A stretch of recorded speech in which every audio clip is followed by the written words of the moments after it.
Hello दोस्तों, मैं हूं अरकान और आपका स्वागत करता हूं मेरे चैनल अरकान्स मनी माइंडसेट पे। आज हम बात करने वाले हैं कि आप जो ईएमआई लेते हो अपने कंफर्ट के लिए, अपने लाइफस्टाइल के लिए, अपने लग्जरी के लिए, वो कितना बड़ा ट्रैप है। और आप जब तक इस ट्रैप में फंसे रहोगे तब तक आप भूल जाओ कि आप कभी भी अमीर हो सकते हो। सिर्फ आप रेट रेस में फंसे रहोगे और जिंदगी भर एक सर्कल में घूमते रहोगे और कभी इस सर्कल से बाहर नहीं आ पाओगे।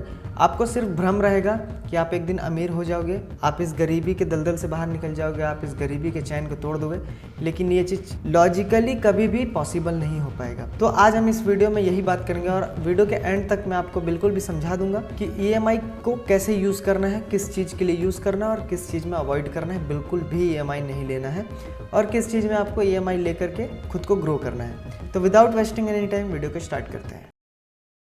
सीधी बात करते हैं कि जो ईएमआई होता है, अगर आप ईएमआई लाइबिलिटी खरीदने के लिए यूज़ करते हो। लाइबिलिटी मतलब क्या? लाइबिलिटी मतलब वो जो आपके जेब से पैसा निकाल रहा है, ठीक है, जो आपका खर्चा करवा रहा है, वो लाइबिलिटी है। वो बाइक हो, कार हो, आपका घर हो, कुछ भी चीज़ हो, फ़ोन हो, जिस चीज़ में आपके जेब से पैसा निकल रहा है उसको मेंटेन करने के लिए, आपके लग्जरी में, वो आपकी लाइबिलिटी है। अब आप लाइबिलिटी के लिए अगर लोन लेते हैं, उसका ईएमआई कराते हैं, वो आपको गरीब करेगा। ठीक है, समझते हैं कि क्यों करेगा। आप अगर लाइबिलिटी लेते हो तो आपके जेब से पैसा निकलने का रास्ता अपने आप बन जाता है।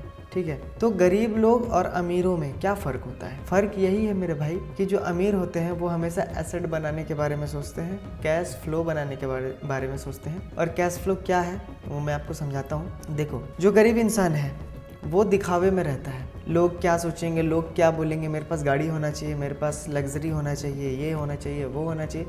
क्यों? क्योंकि उसको दिखाना है। और अमीर जो होते हैं वो दिखाने में बिलीव नहीं रखते हैं, शो ऑफ करने में बिलीव नहीं रखते हैं, वो वेल्थ बिल्ड करने में बिलीव रखते हैं, एसेट बनाने में। तो एसेट और लाइबिलिटी के बीच का यही फ़र्क है कि जो लाइबिलिटी होती है वो आपके जेब से पैसा निकालती है बाहर, और जो एसेट होती है वो आपके जेब में पैसा डालती है। एक गरीब है, वो एक कार खरीदता है अपने पर्सनल यूज़ के लिए, वो उसका लाइबिलिटी बनता है। अब उसमें जो पेट्रोल जल रहा है, वो ट्रैवल कर रहा है, घूम रहा है, फिर रहा है, जो भी सर्विसिंग करा रहा है, उसमें जो भी कॉस्ट आ रहा है वो उसका खर्चा है। ठीक, जस्ट अपोजिट इधर एक अमीर आदमी है और वो एक कार खरीदता है और उसको वो अपना एसेट बनाता है और उसको वो रेंट पे देता है। ठीक है, और वहाँ से उसको पैसा आ रहा है, तो वो हुआ उसका एसेट। तो दोनों कार खरीदे, गरीब भी कार खरीदा एक और एक अमीर इंसान भी कार खरीदा।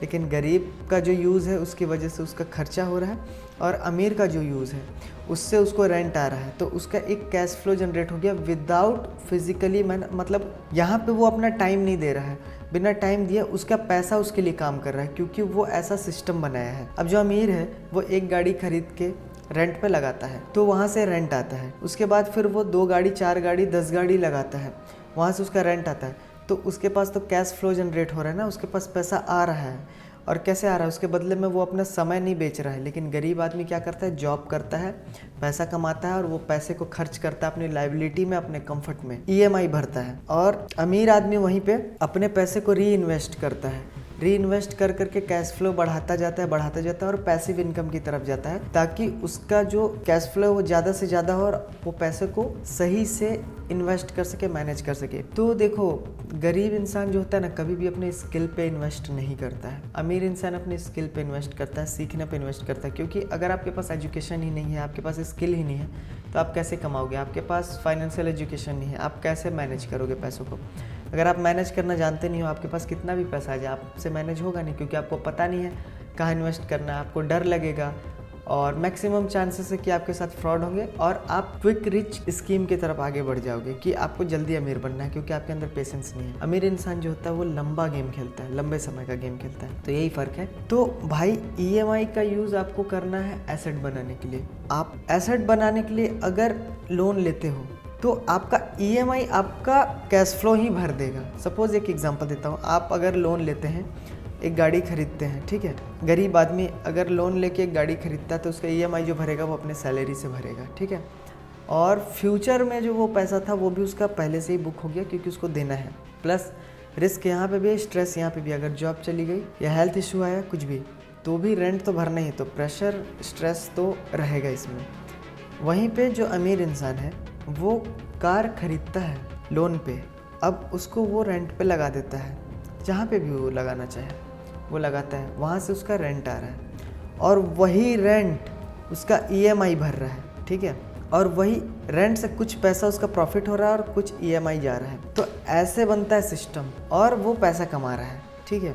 अब गाड़ी भी उसकी हो गई, किस्त पूरा होने के बाद ऑनर वो हो गया, प्लस कैश फ्लो उसका चालू है, उसके बाद वो दूसरी गाड़ी, तीसरी गाड़ी, ऐसे करके स्केल अप कर सकता है। तो अमीर लोग अपने स्किल पे इन्वेस्ट करते हैं और एसेट बनाओ भाई, मतलब शो ऑफ पे मत जाओ, क्योंकि शो ऑफ करके आपको कुछ भी नहीं मिलेगा। स्टे हम्बल, स्टे काइंड और शो ऑफ से दूर रहो, असली वेल्थ बनाओ, ठीक है। आप स्टॉक्स में इन्वेस्ट कर सकते हो, म्यूचुअल फंड में इन्वेस्ट कर सकते हो, रियल एस्टेट में इन्वेस्ट कर सकते हो, ठीक है। बहुत सारे ऑप्शंस हैं, लेकिन बस आपको करना पड़ेगा और करने के लिए आपको पहले एजुकेशन चाहिए। एजुकेशन कहाँ से मिलेगा? बुक्स पढ़ने से आएगा। आपको बुक्स रीड करने होंगे, आप बुक्स में इन्वेस्ट करो, बुक्स खरीदो, उसको पढ़ो, सीखो, समझो, फिर एक्शन लो। और ईएमआई बहुत बड़ा ट्रैप है भाई, ये आपको एक भ्रम देता है कि कुछ पैसा ही तो देना है, 2000-4000 रुपये महीने, और मेरे पास ये सामान है। क्या करोगे लाइबिलिटी लेकर के भाई? टीवी का क्या करोगे? क्या मिल जाएगा तुमको टीवी देख के भाई? अभी तुम सोफ़ा ले रहे हो, घर के बारे में सोच रहे हो भाई, क्या करोगे तुम सोफ़े पे बैठ के जब तुम्हारे पास पैसा ही नहीं रहेगा? एक बार एसेट बनाने की तरफ भागो। अगर एसेट बनना शुरू हो गया तो कुछ टाइम बाद आपको कम काम करना पड़ेगा, आपका एसेट आपके लिए काम करेगा। उसी को बोलते हैं पैसे के लिए काम नहीं करना है, पैसे से खुद के लिए काम करवाना सीखना है। तो ये आप कैसे सीखोगे? उसके लिए आप बुक्स पढ़ सकते हो। आप स्टार्ट करने के लिए रिच डैड पुअर डैड पढ़ो, वो स्टार्टिंग के लिए काफ़ी बढ़िया बुक है। तो उम्मीद है ये वीडियो से आपको काफ़ी वैल्यू मिली होगी। अगर थोड़ी भी वैल्यू अगर आपको मिली हो तो वीडियो को लाइक कर दें, चैनल को सब्सक्राइब कर दें और अपने दोस्तों के साथ भी शेयर करें। Thanks for watching.